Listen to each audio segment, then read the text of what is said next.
everybody. Welcome to the WhatCulture Gaming Podcast. I'm your host, Scott Tilford, joined by Jules Gill. Hey, what up? And Ash Millman. Hello.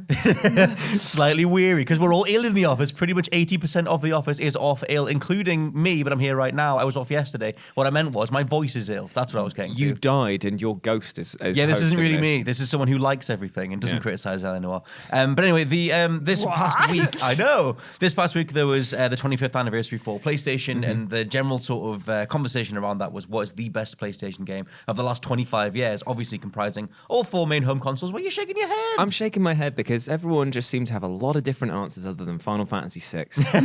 And interestingly, you haven't put that on this list. Well, because it was something I was going to naturally talk about. I didn't need to put it on a list to talk about. But the thing is that like with 25 years, it is almost impossible to pin down what is the best thing. So surely the best moment. It's not. It's The Last of Us, but go on. How dare you? Whoa, it's The Last of Us. It's Sly Cooper. Sly Cooper's not on there. Sly Cooper's done his work. He's I did forget about Sly Cooper. But anyway, we basically made a very quick list of all the things that came to mind across, like I said, all four home consoles. You can even throw the Vita and the PSP and stuff in there. We didn't, but you could have done. Pursuit Force, very good game. Yep. And so we sort of made this master list, and we're just going to pick stuff and talk about it. The biggest things that come to mind based off what we've got here, or whatever you might think of Final Fantasy VI. Just to celebrate, isn't it? Just like at the end of the day, 25 years for any company, just to have that one product out is insane. Like that's really, really good. Would you like to start with Final Fantasy VI?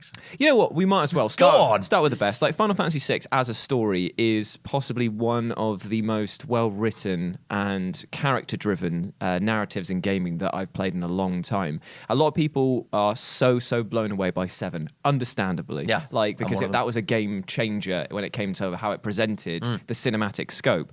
But if you're looking for a more personal tale that possibly has more depth and weight, I'd argue that 6 is where it's at. Okay. The combat system is the same that it had been kind of from Final Fantasy 3 onwards almost. But I would say that it's the crystallization of the formula, which then 7 came along, was just like, let's do something different. Yeah, I mean, my first Final Fantasy was 7, and it's like I still think that game's opening is just iconic as hell. I love that weird sort of steampunky, like industrial kind of feel. There's almost like a horror element to the first half of Final Fantasy. Yeah, you're right. The way that they treat Sephiroth and all the stuff with Genova and like whatever, they twin a lot of different sort of influences and themes together that for me makes 7 the one. Yeah. But there's such a Final Fantasy 6 contingent of people that are just like, this is the absolute best. I mean, even if you look at the ones that were released on the PlayStation 1, because 8 and 9 as well, they were both amazing games. I'm pretty sure that Final Fantasy 9 is Cleary's favourite Final Fantasy game, and I can understand why, because like it's just so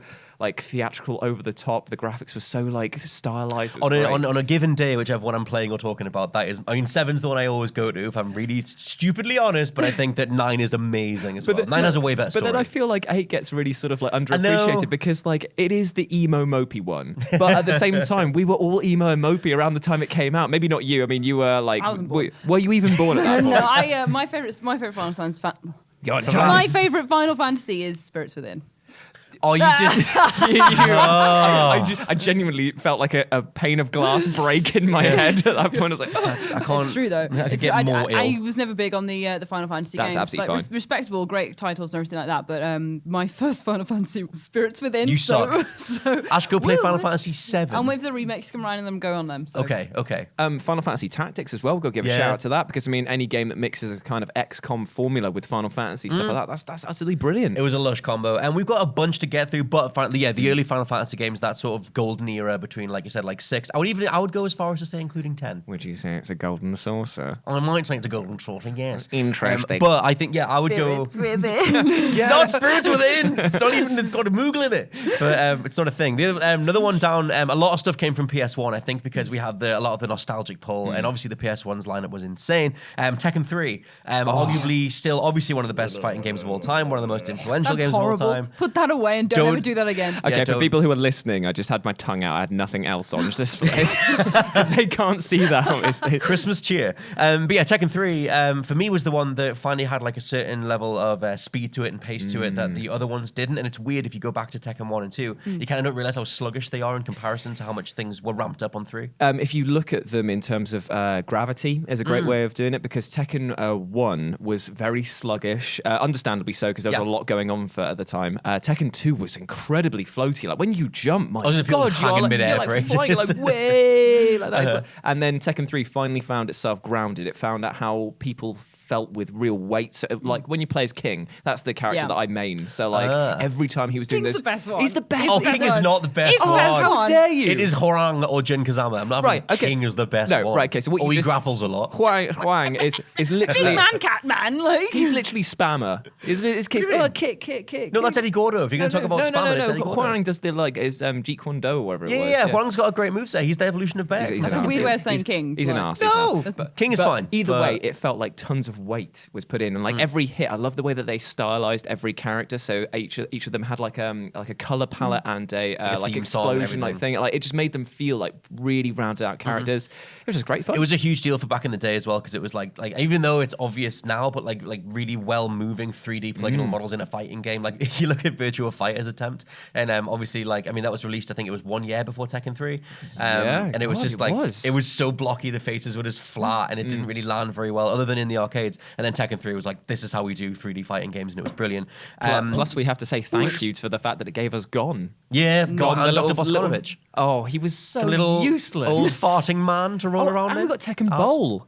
Tekken Bowl came in Tekken Tag. Perfect. But Did you it? can still include that. Oh, we got Tekken Volleyball in this one. There's so many Tekken. Like, honestly, my whole experience of Tekken is just like beat 'em ups. Like the whole time is just play the multiplayer, punch each other for a bit, put it away forever. Like, I don't want to do the campaign. No, the story's really good though. I just want to do the little multiplayer thing, and it's great for that. It's perfect for that. I'm not saying I'm not slamming on it. I think they're great games. No. But I'm gonna say if you're you're wrong. No. If you're such a big King fan, you can find out about him and his brother in Armor King and the fact that he's trying to live after him and everything. Just make him punch people, and that's just don't fun. know. Like, You can punch people I had a great for a time. reason. Look, I had a great time just doing it my way. I didn't need to know anything. I just wanted to batter people. And that's what that game was for. It also gave us Brian. Brian Fury is one of the most underrated. The baby was just. It's the best. I love it. Gut punch. No, it is my life. Your anime better laugh. Jules is Brian Fury. You guys should pick one off this list. Ash, which one? You know would what? You like? Let's talk about new stuff because you can talk about your. No, I was like fingers crossed, like something good. No, we're going to talk about God of War because they're all good. Scott can come up here with his old school stuff and I can rip on the new one being amazing. Yes. Because the God of War, I don't know if it's my game of the decade, but it might. It's very close. It's very close. When this question was posed earlier in the week, I put God of War as the best PlayStation game of all time, and I think it might be. It rolls together so many lessons learned in terms of the dev. What are you doing a shocked face for? Best game of all time. Best PlayStation game of all time. PlayStation game of all time, 100%. Yeah. As in God of War. The new God of War. PS4 is the best PlayStation game. Have you even played it? Yeah, I'm just thinking that for me it's like not that though. For me, what would you have? Well, no. Let's celebrate the positives of this. Then. And then Persona 4 Golden. That's a PS2 game. My hands are coming out like this as well. You just said the best PlayStation game. You didn't say PS4. That's not a PlayStation game. But one, it's not first party, and two, like there's nowhere near that. Persona Pain and Flash 4 just smashed in my head. After is as this. good as God of War. Anyway, the amount of things we can totally like compare this stuff in a bit. But the stuff that God of War does extremely well in terms of the new one is, like I said, like the amount of lessons learned from the developer in terms of reframing Kratos, but also framing structure-wise. They bring in some like Metroidvania elements, and like you end up revisiting areas. It's like a full-on single player like mainline story, but you also have all these different extra areas that you can visit. It's perfect. It's just literally game perfection. Like it does everything. Fully like flip my hair as I say it. It's game perfection, but it does everything it needs to do. It has a solid, tight, immensely immersive story. It has things you can go and do as extras, so you can upgrade yourself and have fun times. It has trials built into the game, like Niflheim and Muspelheim. Like it has everything you need. Has everything you need. It has everything you need. It has arcade. It has single player. It has like open world. It has everything. You don't need anything else. Just play God of War. It's also got an immaculate bald man in. I thought you would have loved it. Do you want a confession? Go on.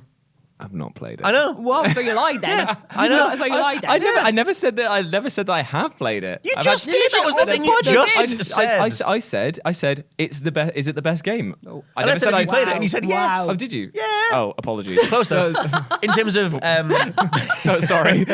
No, but that game overall though, I think the way that they obviously knew that growing up, creating that character as he was on the PS2, this big sort of like rage face emoticon made into a character. The way that they address all the stuff with him, the way that they change him from being one-dimensional to being this old man who is very much aware that he's done so much damage and he doesn't deserve a family and he doesn't deserve love, and him going through all that stuff is just, it's one of the best written characters ever. Honestly, Jules, if you haven't played it, play it, and I hope that this sells you on it because it's fantastic. It's so good. And like the world building and the way that it dives into Norse mythology, but does its own spin on it and takes all the inspirations from things that are real, as in real mythology, and then says, actually, we're going to spin it this way and do this. And you can see all the roots that have taken it from and the paths that they take it down. And it's just so interesting. It's so interesting from a history standpoint, from a gaming standpoint, from a visual standpoint. It's the most beautiful game I've ever played. Like just wandering around the little towns, like, oh, it's so good. Like honestly, I really want to play it. Like I've looked at it and I've just got like, oh man, there's everything that I should want in a video game. I just haven't got around. Oh, you'd love it. It's got a bald man with a beard. It's you. The game. Too much Warhammer to I'll do, lend mate. it you. I'll lend it you. Remind me tomorrow. I'll bring it in. Okay. Saturday tomorrow. I'll bring it in on Monday.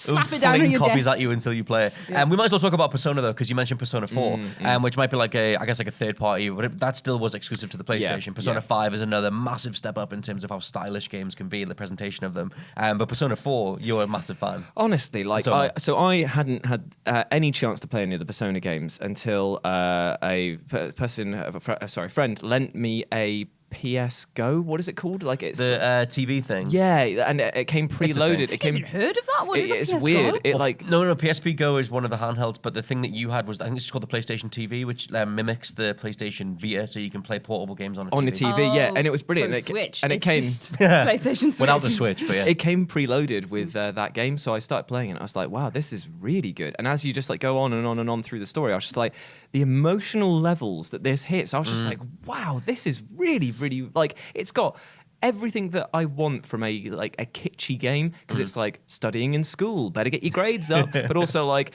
helping out with all of I love games that make me study in school. I don't know, it was just kind of like, it was just a brilliant game. Then you had all of the dark sort of going into the psychology of all of your enemies and trying to figure out who's murdering people in this small town, and then you've got to work with your friends. It was kind of like part Scooby-Doo mystery with every sort of anime high school drama meets incredibly dark, like rip you straight out of hell that I'm a demon underneath sort of thing. It's brilliant. The stuff that I think they do, because I love Persona so much. My favorite is 4, because in 5 they don't really have like the narrative drive that you have in 4, because 4 is a murder mystery, and it's just sort of like, why are all these bodies turning up, why are all these people turning up dead in the village or whatever in the town, and then like the idea that they're actually coming from beyond, and through the TV lies this other realm, whatever. And I think that they do that stuff really, really well. And like you said, it has like a really dark edge to it, because it is quite playful and everyone's in high school, but then it's like, no, there's people being killed, and like everyone's demons, internal demons are coming out.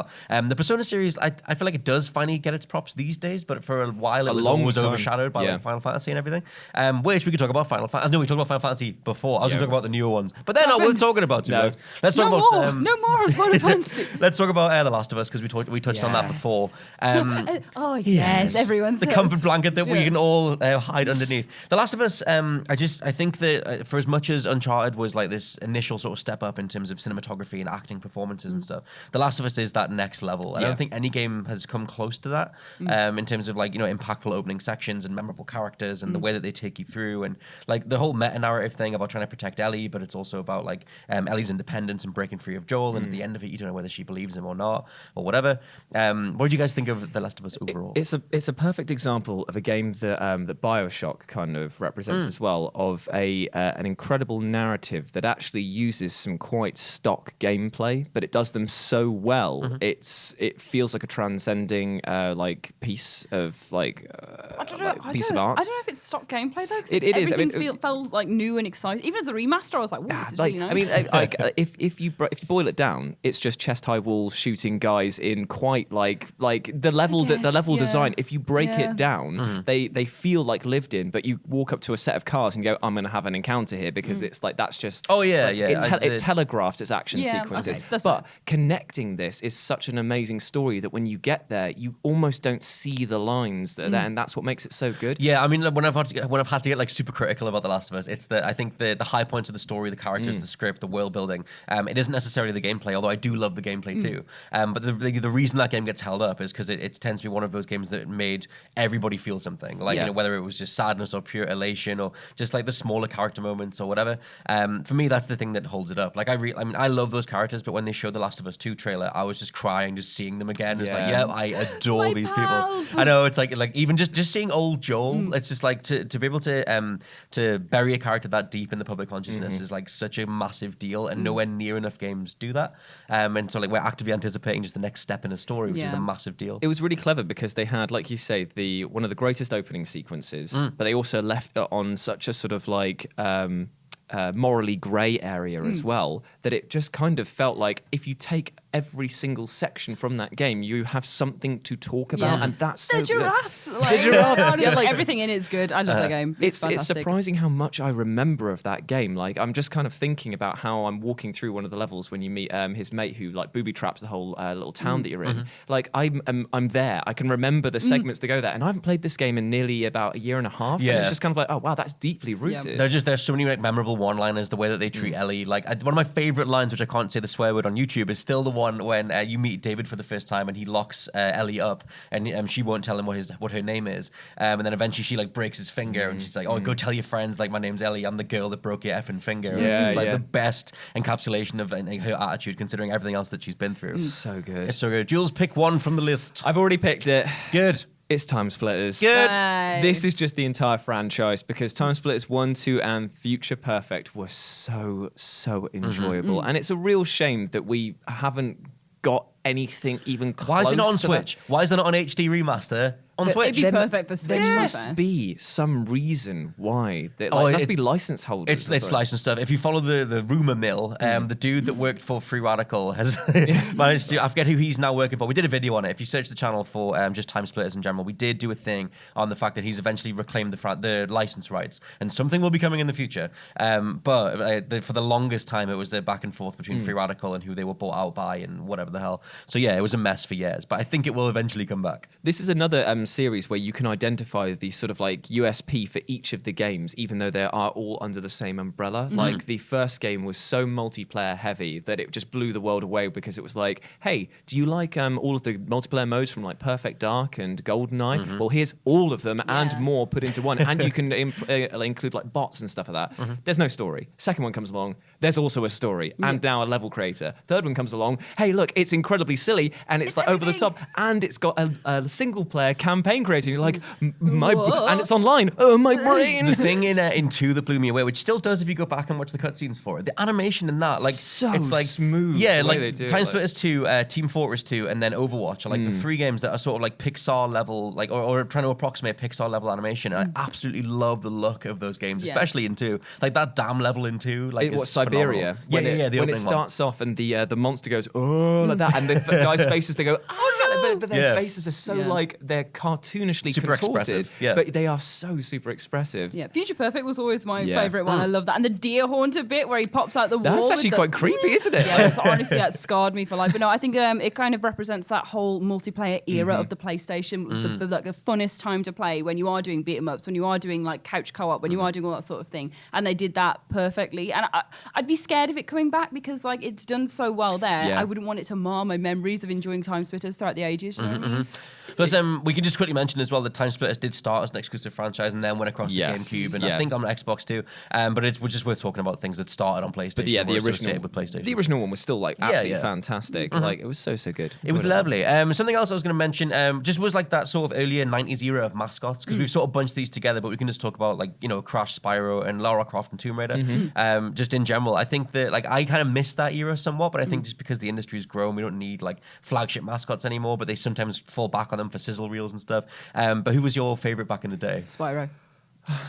I like Crash. Yeah, I'm probably on the Crash. I like Spyro now. I feel I more like. now. I like Crash more now. Like I'm like, oh yes, right. But Spyro originally was like, I loved that game. Right. It's just, I don't know what it was. It was just so goofy. Like Spyro's like little square head going, wow, I'm gonna go for the dragons. It's like I loved it. I played that so many times. Did it or completed it so many times. All the 120% treasure gem levels so many times because I just loved it. Like all of it just like resonated so like nicely with me. It was just such a wholesome game. It's one of the only ones that my mom would play with me because she hates video games. Spyro was a good like parents game. I had that as well. Yeah. But the thing that I love, and in the new ones, like you've got the Crash Insane trilogy and the Spyro Reignited stuff. I adore what they did with Spyro's character in terms of just voicing him with more of like that sort of punky, pugnacious kind of attitude, where he's just sort of like, I'll sort this out, or like, you know, screw you, nasty Norik, and like whatever, like that sort of like faux skater punk dude. Like, I'm so game for that. Such just a little git, like in the original in the nicest way, though. Just like an impetuous youth, isn't it? Just kind of like, oh, don't worry, I'll sort this out. It's like, no, just chill for a minute. But he's got it. Yeah, he's totally got it all. He did. Jules, who did you prefer? Who's your favorite PlayStation mascot? Favorite PlayStation mascot is probably Mr. Mosquito. Oh God! From the left-hand side. Horrible mosquito game. Yeah, this is like your Spotify Wrapped playlist again, where I'm like, what? Why? Just pick something we'll actually know, Jules. That's a bit nice. Talk about Lara Croft. Mr. Mosquito was great. He was a cutesy little. He's not a mascot, and he's not great. And he's a perv. Yeah, he's not a perv. He's flying around with him in the bath. No, because of the, right. He's a naughty little mosquito. He is a mosquito who has no understanding of the anatomy of a person. It is up to the player to choose where to suck from.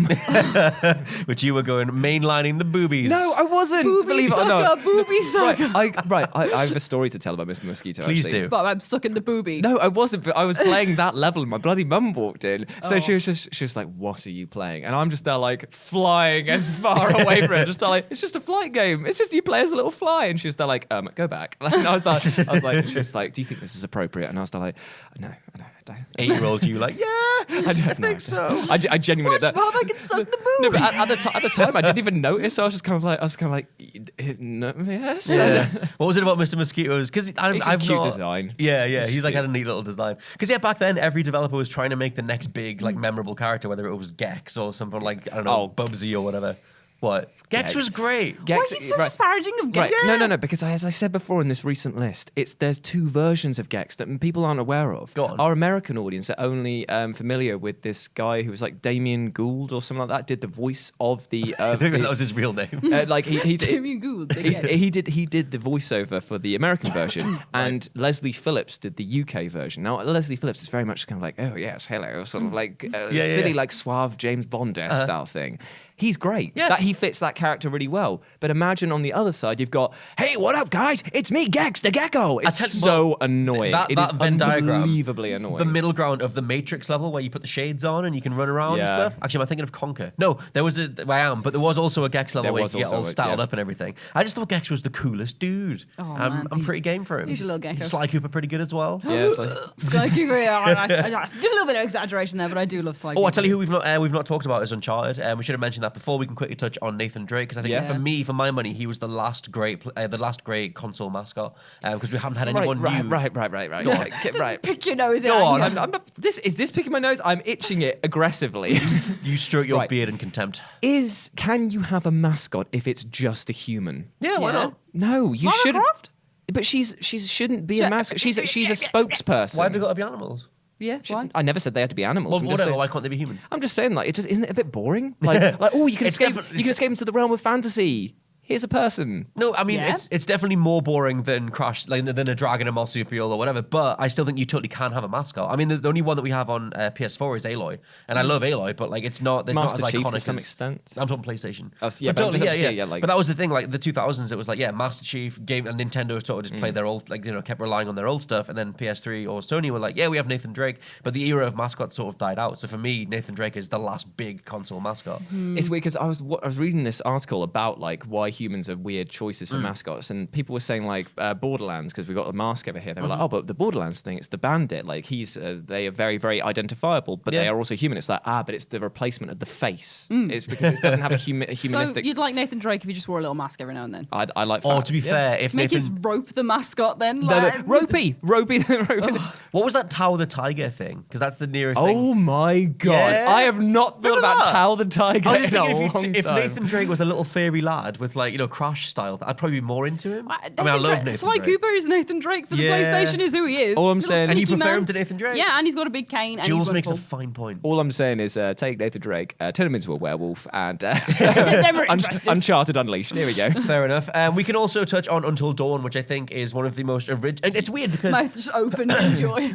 It's weird because supermassive games have only really gone downhill since then, and it sucks because they were so promising. And Until Dawn is still one of the best PS4 exclusives that you can play. But their new stuff, they've just made a free demo for Man of Medan, and like for me, it was just a paltry attempt. Did you play through the whole thing or just the demo? Just the demo. The whole thing is paltry as well. Right. There are elements to like about it, but it's just not even in the same boat. I don't think they have the same small log cabin. I don't think they have the same budget anymore. But Until Dawn, though, because it's weird, like teen slasher fiction is very rarely done in games. There's a really old one, I always forget the name of it, that was on PS2. We talked about it before. Doesn't matter. Teen slasher fiction. I think it's called Obscure. Yes, where you get to, where it's you and your high school students, and you're trying. It's very much like The Faculty. Like Can I please talk a little bit about Obscure? Yeah. So, Obscure is a survival horror game that came out in the early 2000s and involves you and a group of friends trying to survive mysterious goings-on in your school. But here's the twist. You can actually split into groups. That means that when they say, let's split up, you literally press a button and you jump between them. And if they die, they don't get replaced. So you can actually lose all of your people and get into situations where one of them's faster at running, one of them can carry more. Genuinely a brilliant idea. Great idea. Never done since. No, and that's the thing. Teen slasher fiction or horror hasn't really been done in gaming that much. Like, it's very rare. Most of the time, we're like tackling big demons, something that outlasts Resident Evil, whatever. But like when Until Dawn came along, it was like, here's your like arbitrary sort of teen slasher setup, but you can pick and choose who's going to live or die based on decisions that you make. Yep. And I love how that story unfolds. It's proper Scooby-Doo ridiculous territory. Like it's a novel. It is a novel turned into a game. Like the story is what carries that explicit. It's where Man of Medan fell down because there was things that needed to be tied up with that.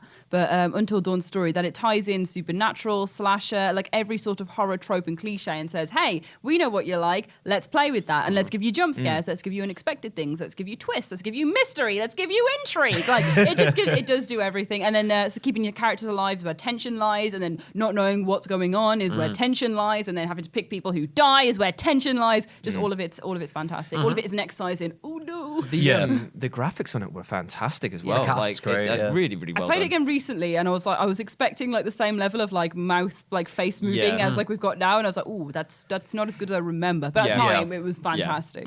And plus, like, the amount of tropes that it sort of like plays with and lets you control, and there's little like small mechanical things like holding the controller dead still to not be discovered when something's like crap at that. something's right next to you or whatever. I think is a really good idea.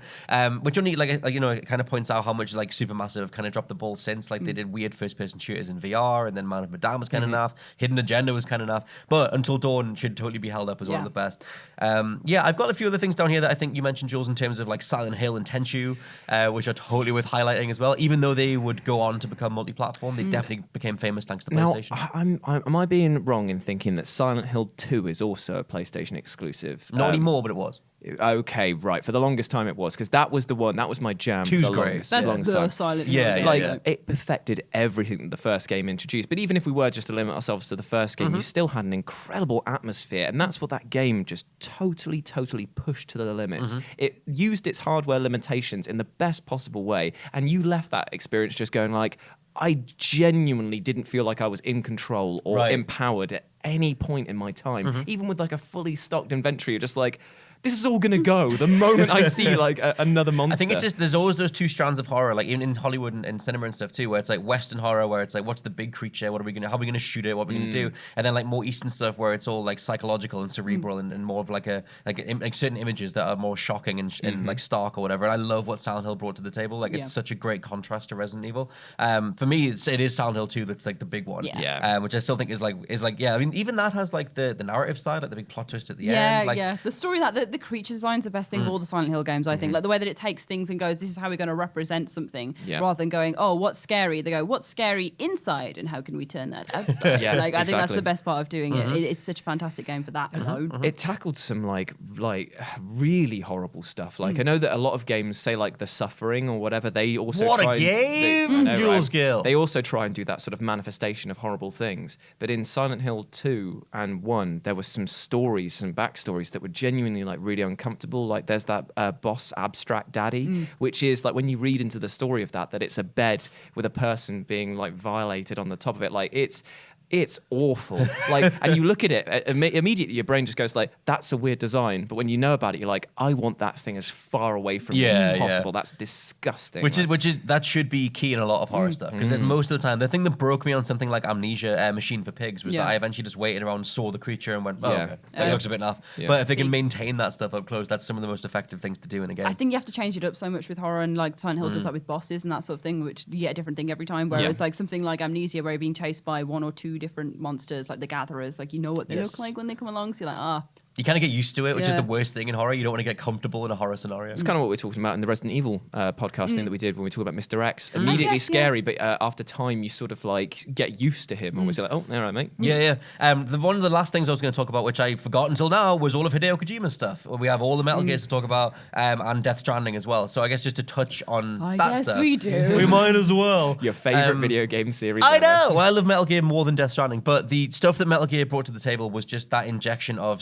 cinematography and video games could be up there with movies in terms of how you frame a scene and the voice acting and things like that, which I don't Metal Gear does get its props, but it really did change everything. As soon as Metal Gear came along, everyone was directing their cutscenes like mini movies, and then we started to chase that so much. You wouldn't even have things like Uncharted, I don't think, if Metal Gear hadn't done it first. Yep. And although Kojima is ridiculous and stupid and dumb in places, for the most part I think he's lovable and he's charming and he manages to pull things off. He seems like one of the most affable people in the entire industry. You could go up to him and just be like, case in point, look at how many cameos he managed to get for it. The friendliest man. He clearly is a person who it doesn't just pay to know, but it is just worth knowing because he's a lovely man. Which is kind of speaks to the fact that he got Mads Mikkelsen, Norman Reedus, all these different people for Death Stranding, who even afterwards all said they had no idea what they were doing, but they just did it because they trusted in him and his vision, sort of thing. But yeah, Death Stranding, obviously his most latest work, which for me isn't as tight as Metal Gear, but still is such an incredible world, and I think is so fresh in the current industry because so many big budgets are used to create the safest thing possible. And Death Stranding is anything but expected. It is the most off-kilter, ridiculous thing. Have you been getting on with it? Because you're a good few hours in. Oh, it's that's the response I wanted.